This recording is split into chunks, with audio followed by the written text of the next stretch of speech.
Big changes in schools, it's time to know what's shaping classrooms, where do we go?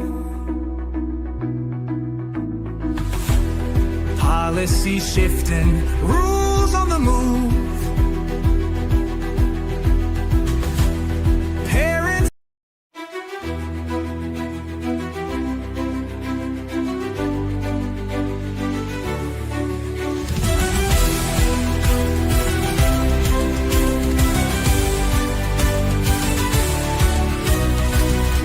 Big changes in schools, it's time to know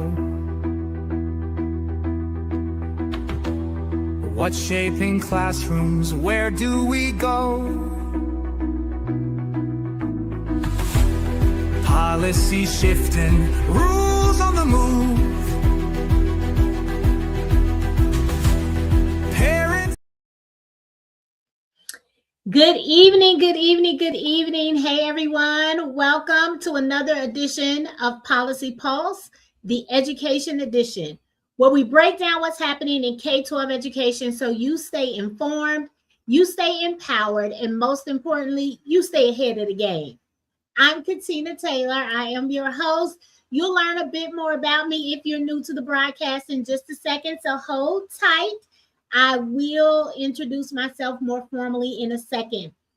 I want to start off by saying that I know that when we think about policy, politics, bureaucracy, right?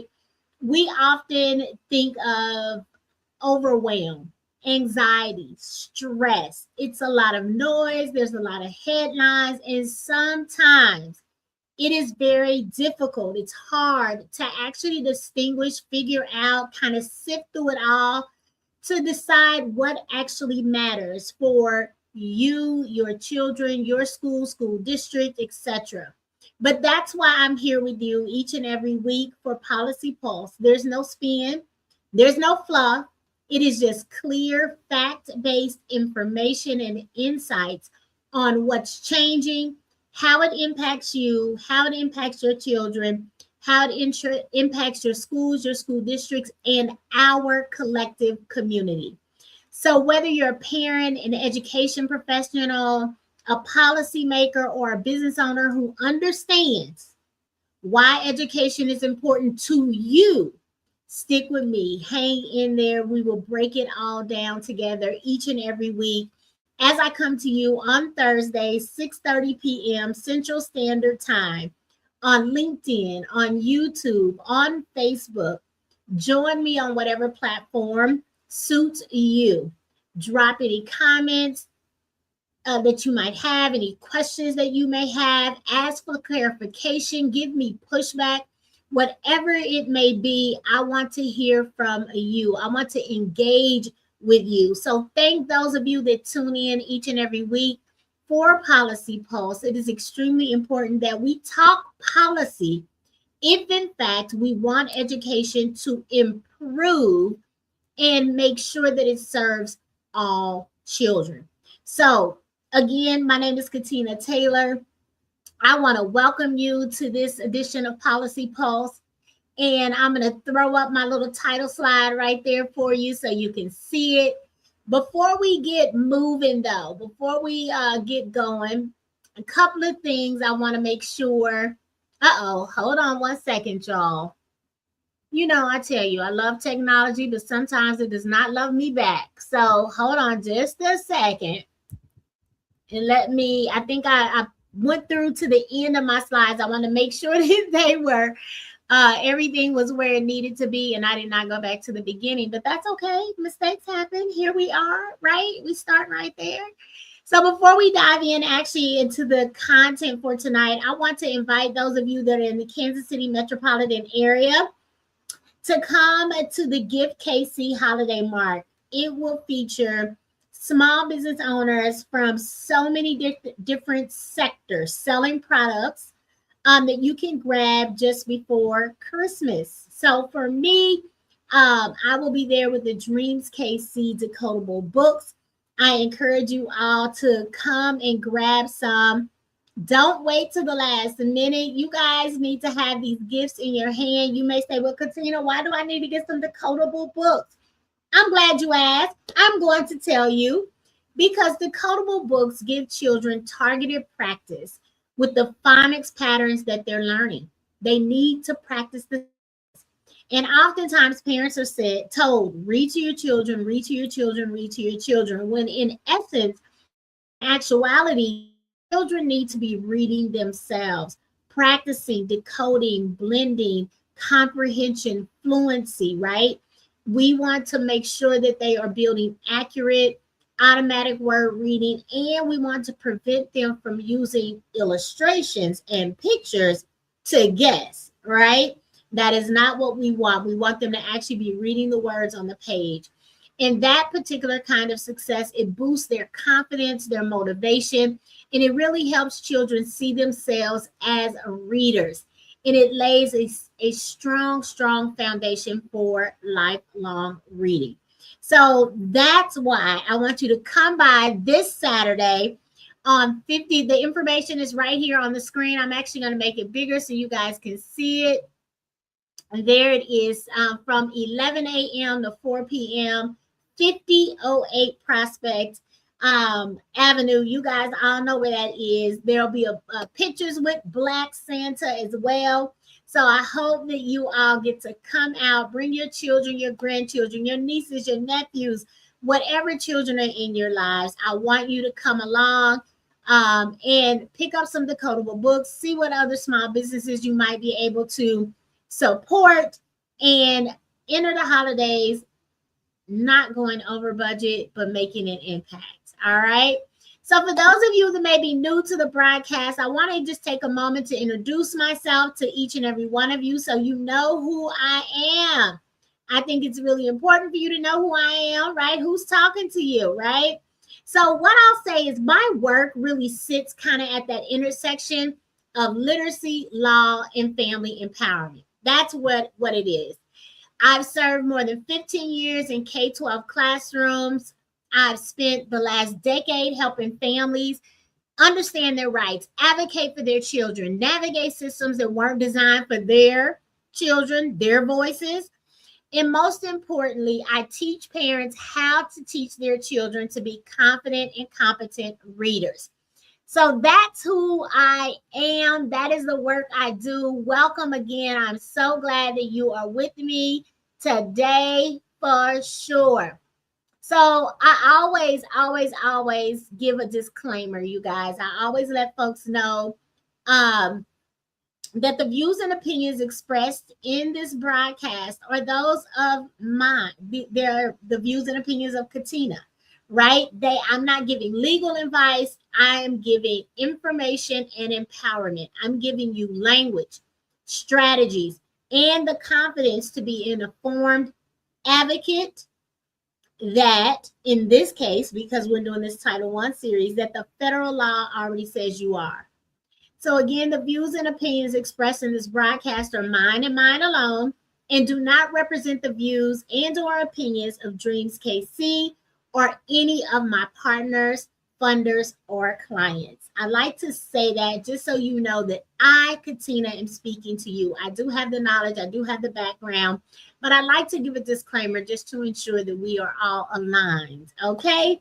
All right, so that being said, let me pull this back up, and we are going to dive right in to content, but I also want to make sure that you all are clear on what it means when we start talking about education policy, right? So I really want us to ground ourselves and understand that education policy really means everything from funding to assessments to equity, right? All of these things shape our children's daily experience, our grandchildren's daily experience. And as you can see here, policy also determines your rights, your responsibilities, and your access to information. So as we dive into what our content is tonight about the things we're being asked to sign, we have to recognize and realize that we're not just signing paper. That is not it at all. We're not just signing paper. So I want you to kind of get you something to take some notes, screenshot things that are of interest of you. Come back to this broadcast. We're on LinkedIn, we're on YouTube, we're on Facebook. I want you to understand that when you sign something, you're not just signing a paper, you're stepping into a policy relationship. And tonight, we're going to make that relationship work for you. You're going to understand it better and better. And most importantly, I think that you all will be, no, I don't think, I know you all will be prepared to act on the information that I share with you tonight. All right. So that being said, let's go, let's go, let's go. We're going to dive right in, you guys. So what's at stake? That's always the question, right? Like, what is at stake here when we start talking about Title I, right? And actually, you know what? Before I even, I'm gonna let me just, I want to just see you. I want you just to see me too. Okay. Tonight we're digging into something that every single parent, I don't care if you're mom, dad, grandparent, guardian, foster mom, foster dad, adopted family, legal guardian, whatever title you hold, if you are on the journey, the academic journey alongside a child in the K-12 system, every single adult faces this, and that's school forms. You all are asked to sign things from simple enrollment forms, or what you think are simple enrollment forms, forms that are tied to Title I, and this is part 7 in our 10-part mini-series. Forms that are connected to services, forms that are connected to assessments, forms that are connected to data.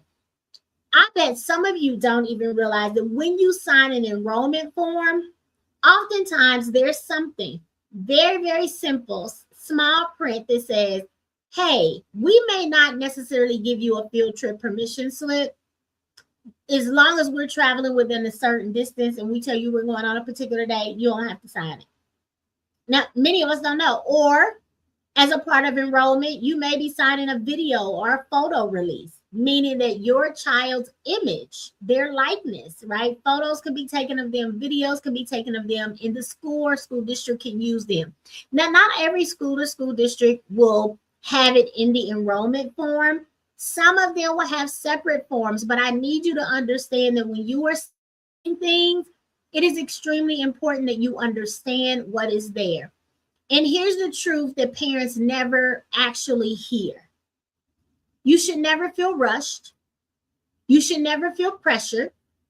You should never be confused when you are being asked to sign anything related to your child's education. Let me say that again. You should not feel rushed. You should not feel pressured. You should not be confused when you are asked to sign anything related to your child's education. So tonight, I'm going to give you 3, 1, 2, 3, uno, dos, tres, right? Questions, very simple questions that will help you slow the process down so that you get clarity and you step fully into your role as a partner, which you're entitled to be operating as. We've talked about this the last several weeks under federal law. So if you've ever signed anything and later you were like, wait, what did I just agree to? Tonight is for you. And this is extremely important because as we continue this 10-part series, and this is part 7. So if you've missed part 1 through 6, go back, go to the YouTube channel, go to the Facebook page, go to LinkedIn, and please, please, please get caught up. But every single adult that has a child in a K-12 institution that is receiving Title I funding generally has been asked to sign something as it relates to Title I. But did you know what you were signing? Did you know what you were committing to? Did you know what you were saying you were a witness to or a participant in? If not, again, tonight is for you. All right. So that being said, let's get back in here, y'all. Let's get back in here and let's talk about what's at stake. What is at stake when we start thinking about your signature on documents that a school or school district has presented to you. And again, this is where parents often get tripped up. Like, you look at what's sitting, you need to look at what's sitting under the surface of the forms that schools hand you. Because again, enrollment forms often quietly authorize permissions. It could be for videos, photos, field trips. You don't know unless you read it and or have it explained to you. Is it being given to you in your home language, in terms that are easy for you to understand? You could be signing Title I compacts that actually should include shared responsibilities. Are you clear what the schools or school districts' responsibilities are? Are you clear about what your responsibilities are? You could be signing consent forms that open the door to certain testing or data sharing specifically related to your child or your children. You could be signing plans and evaluations that are tied to interventions or services. That dreaded IEP meeting, that 504 plan. Some school social worker or therapist or psychologist or interventionist may come to you and say, oh, just sign this. We want to get them assessed. Assessed for what? What have you done leading up into this point? All right? I want you to be really, really clear here. So let me just look at you, and I want you to look at me. If you don't understand what you're signing, you cannot give informed consent.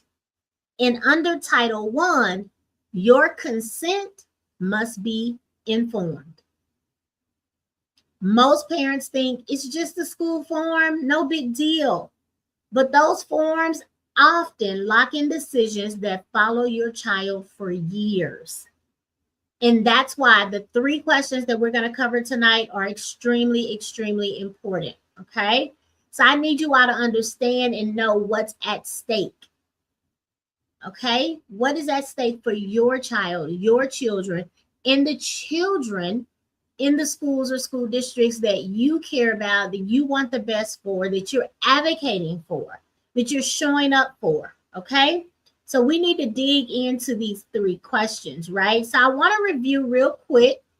What are your rights under Title I, right? So before we get to the questions, we need to just kind of sit in, drop an anchor, right? So we understand. Remember, you have the right to information.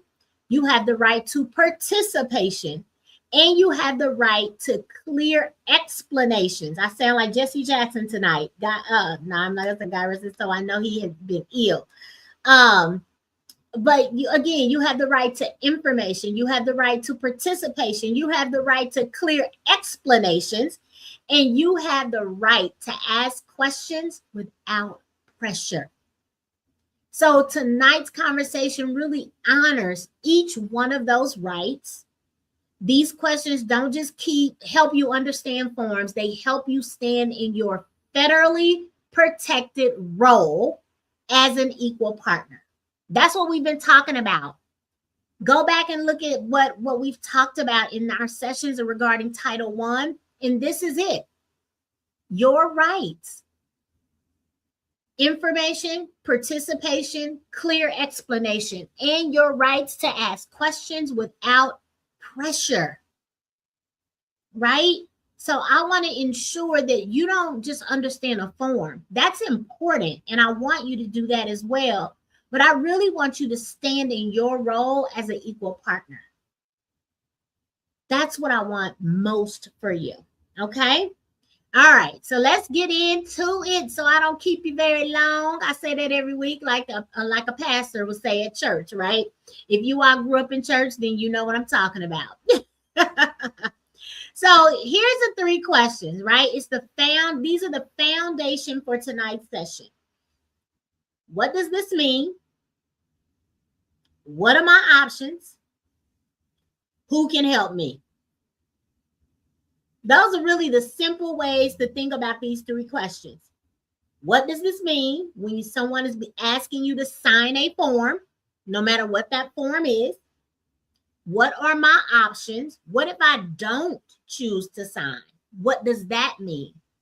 If I do sign, what am I obligating myself to? How does this impact my child or my children or any other children in the district or the building? And then if I'm not clear, who can help me? And not only their name, what is their contact information? What is their role? These 3 questions are powerful because they shift the conversation from compliance to partnership. And you all know we're collaborators, we're partners. We're working together via the law, the Every Student Succeeds Act, 1116. That's the section we're talking about when we talk about Title I, right? So we're moving from compliance to partnership. These 3 questions say to the school district, to the individual that you're speaking to, you're engaged, you're informed, and you're not signing anything you don't understand. That's what these 3 questions say. All right. So let's dig into these, each of these questions a little bit more in depth, right? So we want to first start talking about question number 1. What does this mean, right? This is the first question that you should be asking, and it protects you. Y'all hear me? It protects you from accidentally, mistakenly agreeing to something. Many school forms are vague on purpose. They assume you won't question because we haven't questioned in the past. But your signature could mean agreeing to assessments, data sharing, or services that you didn't realize were optional. You all hear me? If you accidentally sign something, mistakenly sign something that you're not quite clear about, again, these things could follow your children.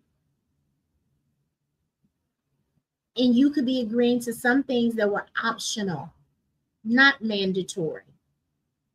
So here's your script. This is what you're going to say. You're going to say, can you walk me through what this means in plain language? What I normally say is when I don't understand something, I want to be really, really clear. I often will say, talk to me like I'm a 3-year-old. I need you to get down, way down. Simple language, not a lot of professional jargon, not acronyms. No, plain language. Talk to me like a little bitty child. And then you're going to say, what does my signature commit me to doing? What does it commit me to? Right? I think that's really important. You have to understand that this is kind of the script that you have to go by, that you have to, what does this mean? Can you walk me through what this means in plain language? Talk to me like I'm a 3-year-old, a 5-year-old, an 8-year-old, however you want to say it. And then what does my signature commit me to?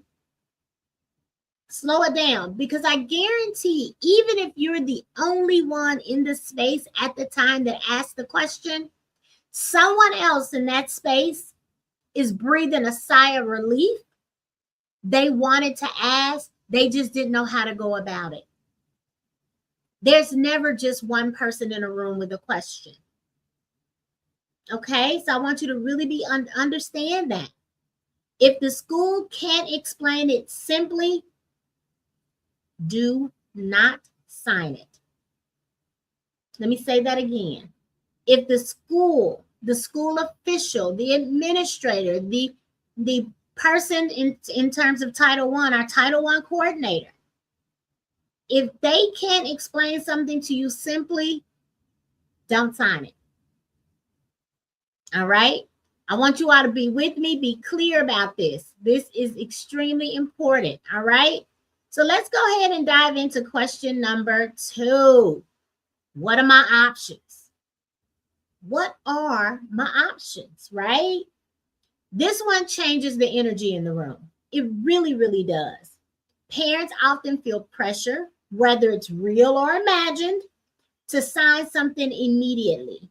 But you always have options, right? You can say, I'm going to take this home, read it over, and then I'll return it. You may be able to request revisions, IEP 504, parent compact, parent engagement plan, right? Oh, can we revise this? Can we work back through this? This doesn't really capture what we discussed and what we decided upon. It's okay to do that. You have the option of opting out of certain assessments or data sharing, or anything for that matter. If there's something that goes against your morals, your values, the way in which you're raising your children, how you want them to be represented on social media or in printed publications, on websites, you can opt out of those things. Certain field trips. I don't mind you all sharing data about my child. I just don't want their name mentioned, or only, their first name with their last, the first letter of their last name. So it might be Sarah T versus their whole name, for whatever the reason. And you can schedule a follow-up meeting to get more clarity.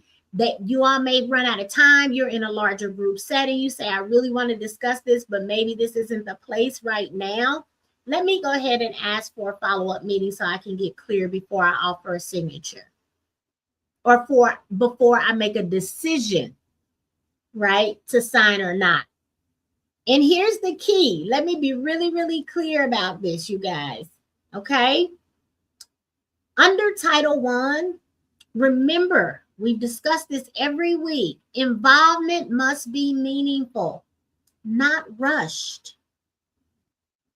Meaningful means you've had time to think about things, to be involved and engaged. You're not being pushed to do something very quickly.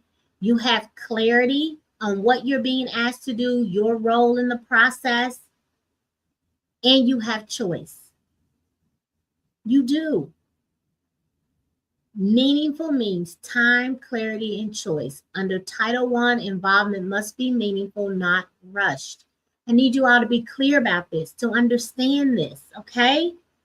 All right, so let's go ahead and go to question number 3. Remember, you guys can screenshot these things. You can come back and look at this. I'll post some snippets later. You can drop some questions, comments, or concerns in the comment section on YouTube, on LinkedIn, on Facebook.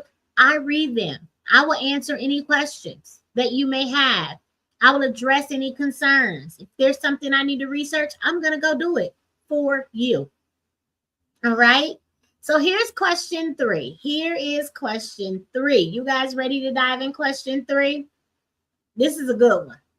Who can help me? Who can help me? Who can help me?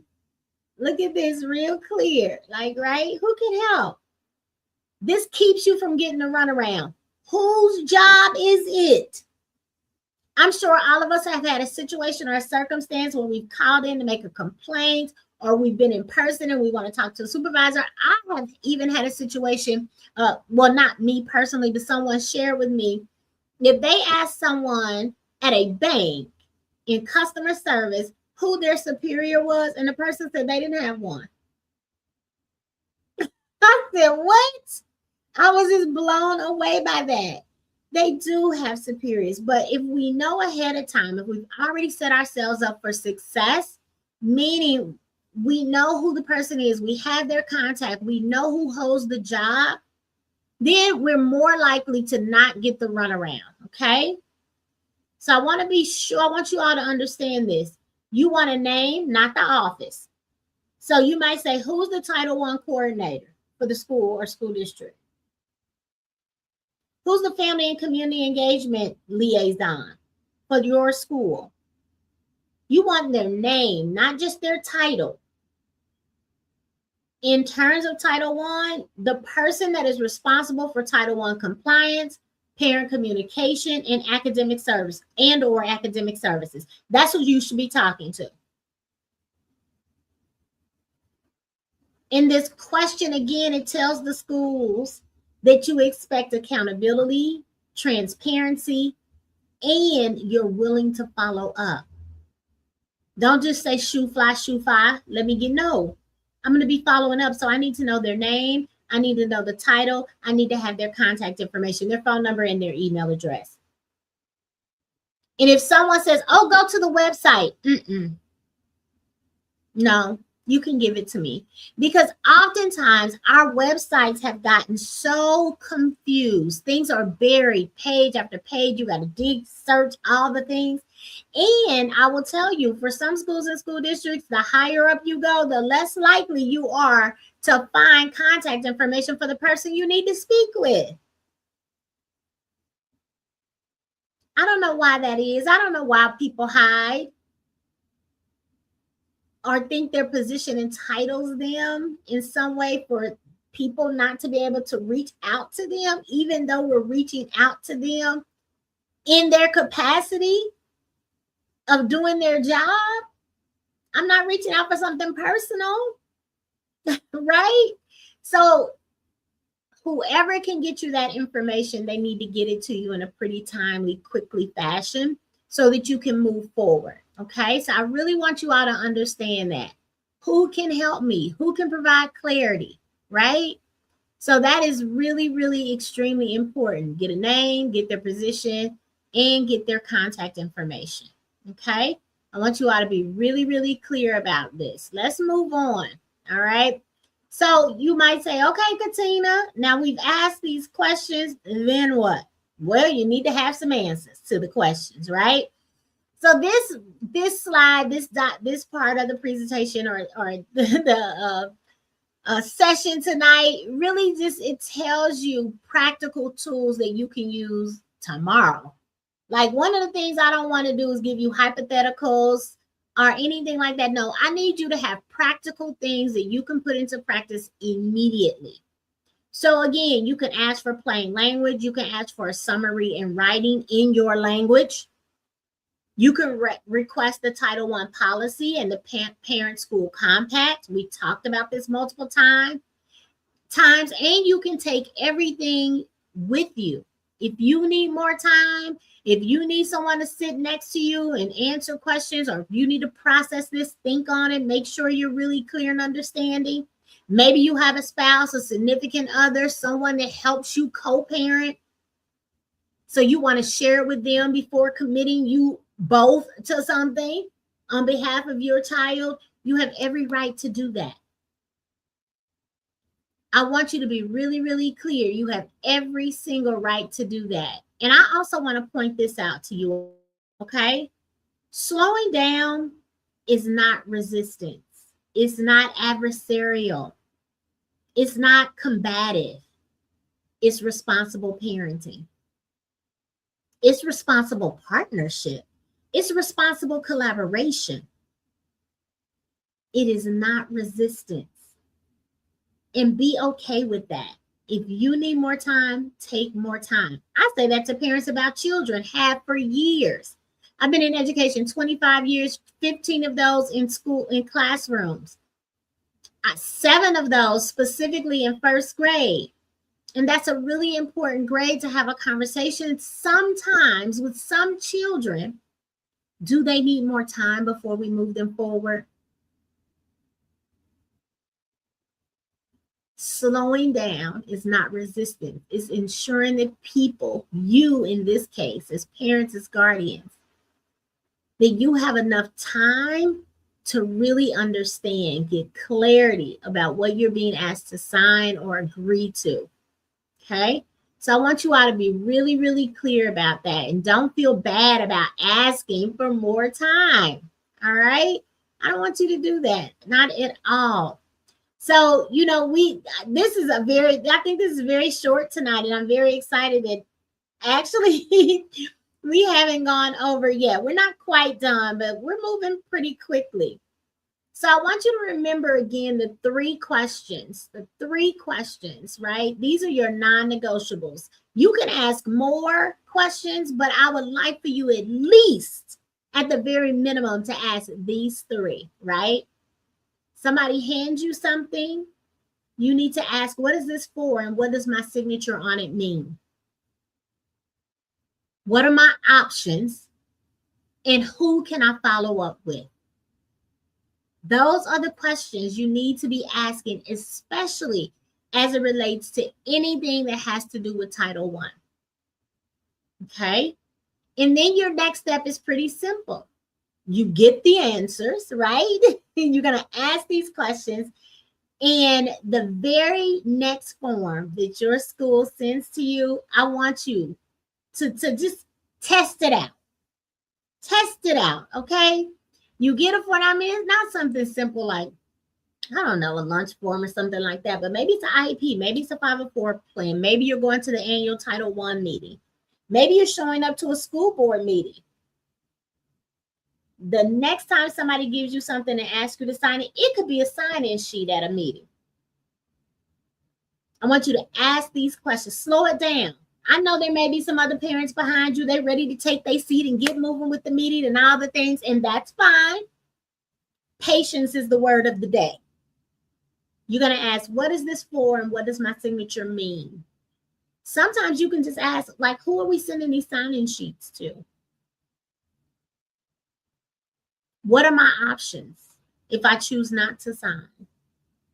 And who can I follow up with? To ensure that what you say matches with what happens, right?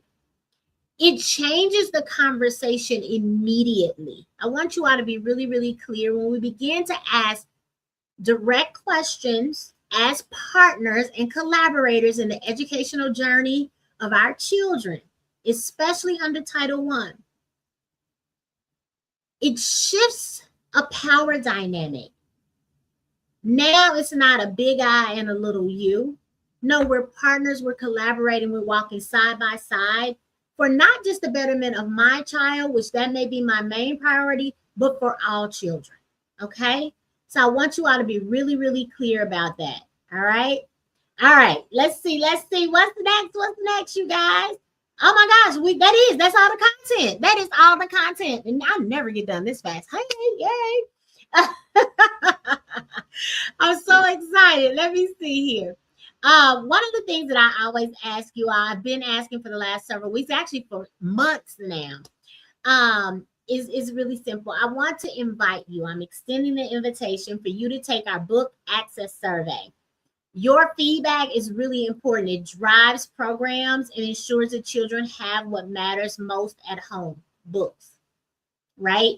Your voice really does shape solutions. We have a state that has funded book distribution programs. We have other nonprofits that are doing book distribution.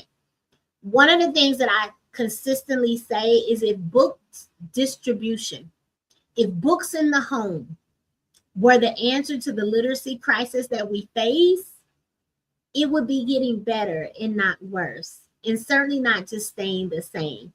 But we don't have any data.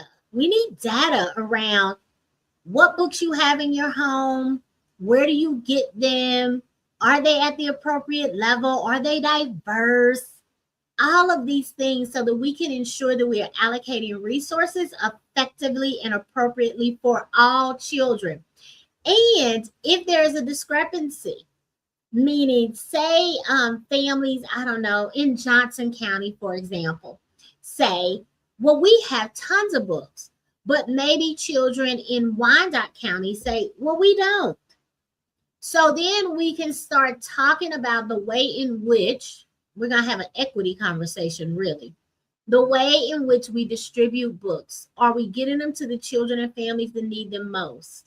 Can we think of more innovative or collaborative ways to actually share books and ensure that the books that children are getting, they are actually able to use? Because that's another thing. Giving books out if someone can't lift the text off the page, that's not really helpful.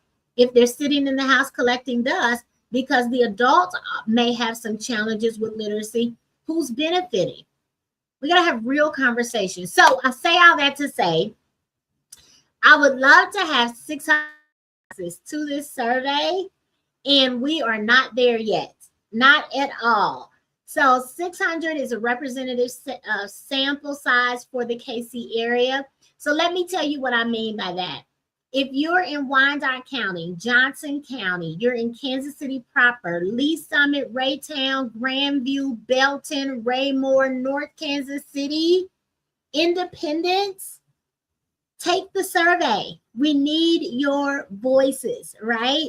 So we want to make sure it takes about 5 minutes or less. I promise you, I've taken it. I've given it to other people to take. They have verified 5 minutes or less. You can do it from your phone. You can do it from your laptop, your tablet, whatever. If you need it in Spanish, we have it in Spanish as well. Just scan the QR code. You can scan the QR code. It takes you right there. Share it with other folks as well. Share with other folks as well. Please, please, please. And thank you. And again, if you need the Spanish version, there's the Spanish. I do believe in honoring our home languages. I don't want to make this difficult. I know that our community is also made up of Mandarin and French and many other languages because we have a very diverse geographical area. If you want to do this survey and you need it in a different language other than English or Spanish, please reach out. Let me know. Drop it in the comments. Hey, Katina, I wanted to do the survey, but it wasn't in my language. We will get it in your language and sent over to you ASAP. So I don't want to leave anyone out. I think everyone has value and you matter. In this moment in time, you matter. So I want you all to understand and know that for sure. Okay. All right. Let me see. Do I have anything else? I do. I want to remind you all that this Saturday, I said it at the top of the broadcast. I'll say it again here. This Saturday is the KC Gift Holiday Retail Market. That's December 13th, 11 a.m. to 4 p.m. in Kansas City, Missouri. If you are in Kansas City, you can stop by anytime between the hours of 11 and 4. Come see me. Come hang out with me. Come visit me. And most importantly, come and grab some decodable books. Help me to go. I need to get rid of all the inventory that I have on hand. But most importantly, give your children, your grandchildren, your nieces, your nephews, donate some to a classroom or to a school library. Whatever I have tons. I'm not going to say I have tons. I've done really well with these.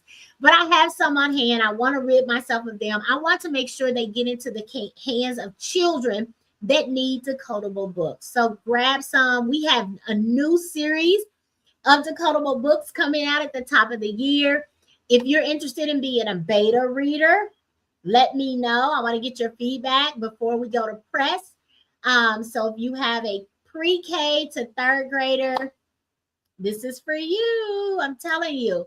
Come out, get your decodable books this weekend, and then let me know if you want to be a beta reader for our new series that is coming out. All right. I think that may be it.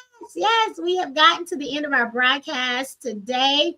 Next week, 6:30 p.m. Central Standard Time, Policy Pulse Education Edition continues.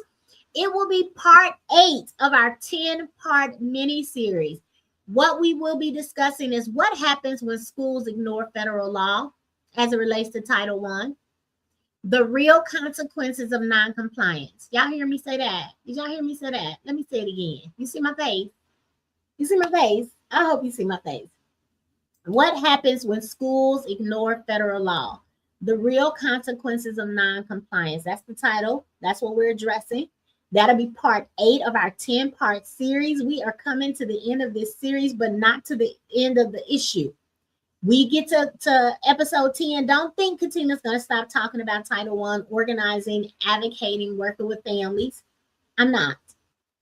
I'm just letting you know, right? This one is really, really big. Episode 8, or part 8 of the 10-part mini-series is really, really important.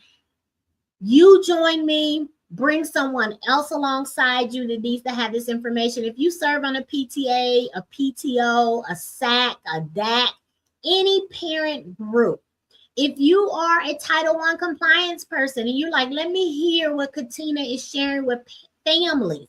If you're a superintendent, if you're general counsel of a school district, I invite you all to be a part of this because it impacts all of us in our work, right? So I want you to make sure that you are there. You don't miss it. Thursday, 6:30 p.m., LinkedIn, Facebook, YouTube. If you can't be with us live, come back and take a look at it. But I really would love to have you. And if you think you need to be a guest with me, as we talk about Title I welcome you all. Not that we're going to have a sparring match, but I really do want to ensure that experts can tag in and tell me what you believe compliance is, what it's not, what you do to ensure that you're in compliance, if you work for a school or school district, etc. Right? So that being said, we're going to wrap up this edition of Policy Pulse, the education edition, you guys. I want to, just tell you all as parents why I do this work, why it's so important. One, I'm a parent. I am a grandparent.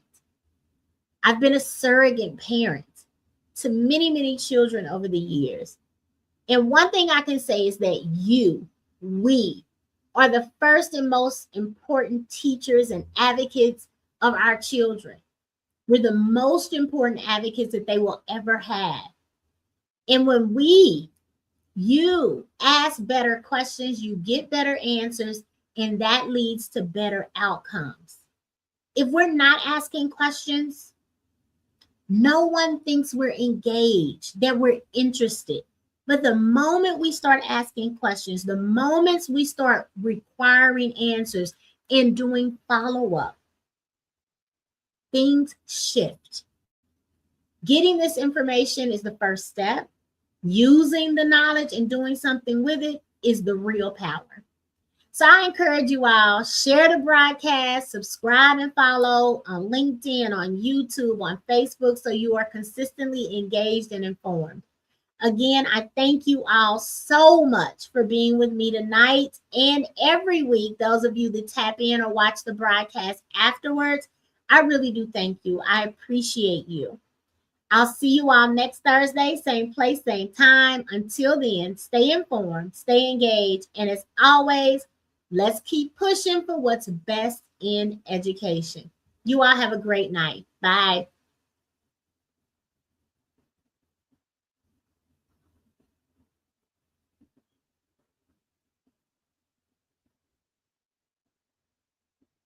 Teachers, get in the groove.